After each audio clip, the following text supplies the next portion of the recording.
বাংলায় একটা প্রবাদ আছে, বিশ্বাসে মিলাই বস্তু, তর্কে বহুদূর। কথাটা কেন বললাম? একটা হিন্দু সনাতনী ব্রাহ্মণ ঘরের ছেলে, একটা ভাই গিয়েছে মসজিদের ইমাম সাহেবের কাছে। তার ছোট একটা বাচ্চা আছে, তার খাওয়া দাওয়া করছে না ঠিকঠাক। তো মসজিদের ইমামের কাছে গেলে, বাড়ি থেকে বলে দিয়েছে ইমামের কাছে যাও, সেখানে গেলে একটু ফু দেবে, জলে ফু দেবে, সেই জল খেলে সে বাচ্চাটা সুস্থ হয়ে যায়, খাওয়া দাওয়া করে।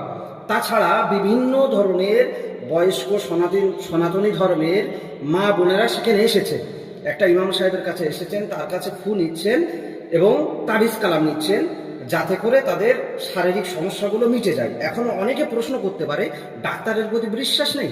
ডাক্তারের প্রতি তো বিশ্বাস করা উচিত। হ্যাঁ, অবশ্যই ডাক্তারের প্রতি সকলে বিশ্বাস করে, কিন্তু এমন কিছু জিনিস রয়েছে সেগুলো ডাক্তারে সম্পূর্ণ করতে পারে না। সেজন্য এই হিন্দু সনাতনী ধর্মের ব্রাহ্মণ ঘরের ছেলে তার পরিবার থেকে বলে দিয়েছে, তার ছোট বাচ্চাটা খাওয়া দাওয়া করছে না, হুজুরের কাছে নিয়ে যাও, ইমাম সাহেবের কাছে নিয়ে যাও। সেখানে নিয়ে গেলে বাচ্চাটার ফু দেবে, জল পড়া দেবে, তেল পড়া দেবে, তাবিজ দেবে, সেটা গ্রহণ করলে আবার সুন্দরভাবে আগের মতন খাওয়া দাওয়া করবে। দেখুন ভিডিওটা, সেই ভাই কিভাবে সেখানে গিয়েছে এবং সেখানে অনেক সনাতনী ধর্মের মানুষ রয়েছে, তারা একটা ইমাম সাহেবের কাছ থেকে জল পড়া নিচ্ছে, তেল পড়া নিচ্ছে, ফু দিচ্ছে। দেখুন ভিডিওটা। এই ভিডিওটা দেখার পরে অনেকে আমাকে হয়তো কমেন্ট এসে গালাগালি দিতে পারে, আমাদের হিন্দুরাই দিতেই পারে, কেন বলতো? হয়তো সত্যিটা নিতে পারবেন, আর সত্যিটা বলা খুব দরকার বলে মনে হয়েছে বলে আমি আজকে ভিডিওটা বানাচ্ছি। এই দেখতে পাচ্ছ, আমি আজকে গেছিলাম মসজিদে। কি জন্য গেছিলাম?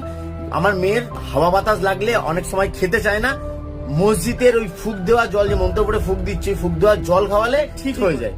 এটা বিশ্বাসে মেলাই বস্তু, তর্কে বহুদূর কথাই আছে। এরকমই ঠিক এই বিশ্বাস করি। আমার বউ আমায় বলে মসজিদে নিয়ে যাওয়ার জন্য, আমি নিয়ে যাই। আর প্রতিবারেই যখন এরকম হয়, হাওয়া বাতাস লাগে, এই ফুক দেওয়া জল খেলে ঠিক হয়ে যায়, তো সেই জন্য আমি নিয়ে যাই। তো এই ভিডিওটা দেখার পর অনেকে হয়তো বলবে, ভাই তুই হিন্দু ছেলে, মসজিদে গিয়ে জল পোড়া নিচ্ছিস, জলে ফুক নিচ্ছিস, তেল ফুক নিচ্ছিস।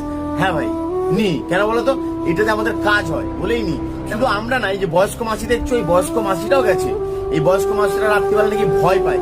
এনার তো অনেক বয়স হয়েছে, তাহলে ইনি কেন যায়? এনার বক্তব্য, ইনি খুব ভয় পায় রাত্রিবেলা করে, তো এনাকে ঝাড়ফুক টাড়ফুক দিচ্ছে, দেখতে পাচ্ছ। অনেকে বলবে ডাক্তার ফাক্তারে বিশ্বাস নেই। 100 বার ডাক্তারের বিশ্বাস আছে, কিন্তু কিছু কিছু জিনিস ডাক্তার ছাড়াও এটা মনের বিশ্বাস বলতে পারো। আমাদের হয়তো মনের বিশ্বাস, আমরা এটা যাই, আর এটা আমরা উপকার পাই, এই জন্য আমরা যাই। শুধু আমরাই না, কত পরিবার এসছে, খালি দেখো কত পরিবার এসে শুধু এই ঝাড়ফুঁক নেওয়ার জন্য। এটা থেকে নাকি খুব উপকার হয়, সবাই বিশ্বাস করেই যায়। অনেক কন্টেন্ট ক্রিয়েটার বলে হিন্দু মুসলিম কখনো ভাই হতে পারে না।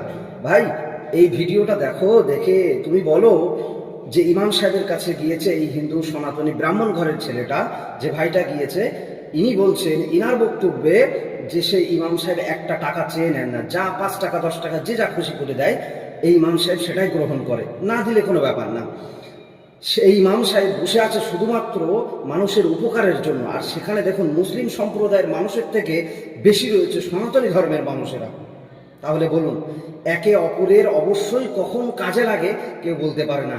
এজন্য সমাজের বুকে এই হিন্দু মুসলিমের বিস্ফোরণটা কম করুন। আপনাদের কাছে আমি দুটো হাত জোড় করে অনুরোধ করছি।